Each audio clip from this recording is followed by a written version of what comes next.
Olá! Dentro da disciplina de Enfermagem e Saúde da Criança, o tema da aula é distúrbios hidroeletrolíticos.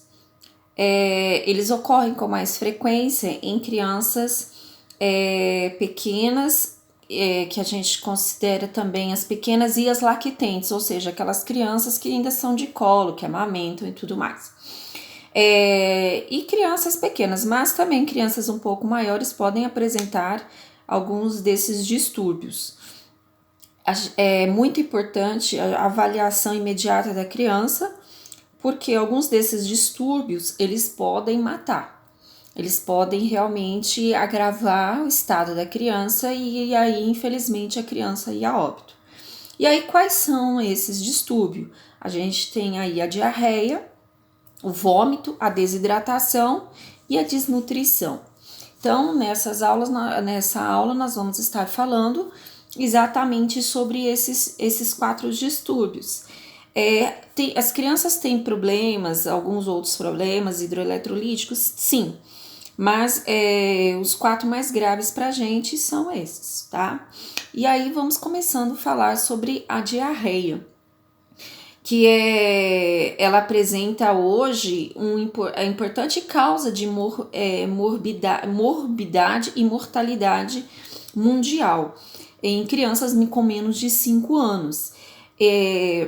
Então, e a diarreia, ela pode ser de 2 tipos, ela pode ser aguda, com uma evolução benigna e dura uma média de mais ou menos 14 dias. E ela pode ser crônica, que daí ela é por um período mais prolongado. E aí, é claro, acompanha vários outros sinais e sintomas, inclusive mudanças no estado nutricional, a criança tem um emagrecimento muito grande. E isso realmente é bastante importante, principalmente por questão de perda de peso. A diarreia ela pode ser não infecciosa e ela pode ser infecciosa.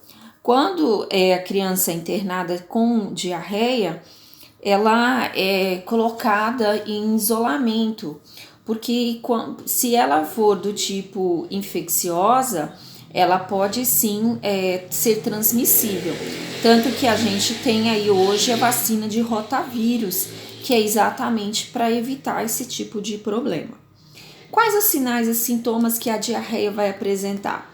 Se ela for uma diarreia leve, ela vai apresentar poucos episódios de evacuação, amolecidas, sem outra complicação. Se ela for uma diarreia moderada, ela pode causar aí pode ter várias evacuações amolecidas ou líquidas por dia. E a temperatura, a temperatura da criança pode ficar um pouquinho elevada, a criança pode apresentar vômitos, agitação, irritabilidade e perda de peso. E claro, se ela tá com diarreia, tem um desconforto abdominal. E aí, no caso da diarreia grave, aí ela pode apresentar uma desidratação moderada a grave. E aí, realmente, tem que entrar com intervenções para que a criança não acabe morrendo. Quais os cuidados de enfermagem? Orientação à família quanto às complicações.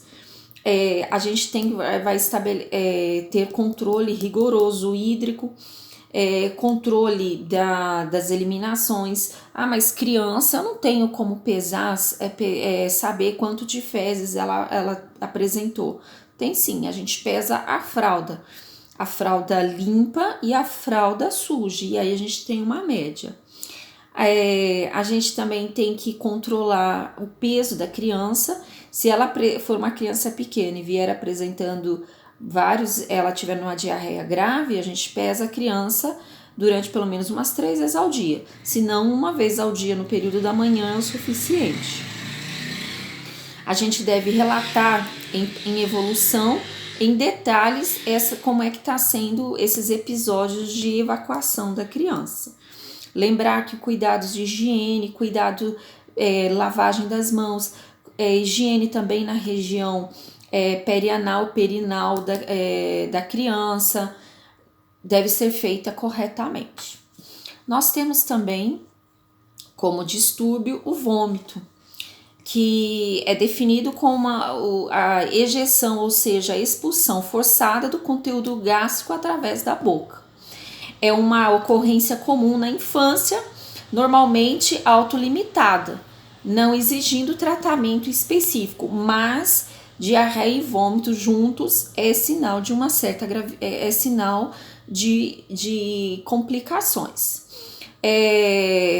Ela pode ser variada, o vômito pode ser variado, envolvendo desde processos infecciosos agudos, como inflamatórios, intolerância alimentar, distúrbios metabólicos endócrinos, aumento da pressão intracraniana e causas emocionais. Então, tudo isso pode sim provocar o vômito. E, infelizmente, o vômito também leva a distúrbios eletrólicos. E aí, quais os cuidados de enfermagem? Orientação à família, oferecer líquidos em pequena quantidade à criança algum tempo depois dela ter vomitado, de preferência 20 minutos após. No caso, a gente também oferece soro de hidratação, soro oral para hidratação. E acompanhar esses episódios de eliminações. Não houve melhora? Realmente tem que procurar ajuda médica especializada de profissionais para cuidar dessa criança. Espero vocês no próximo vídeo.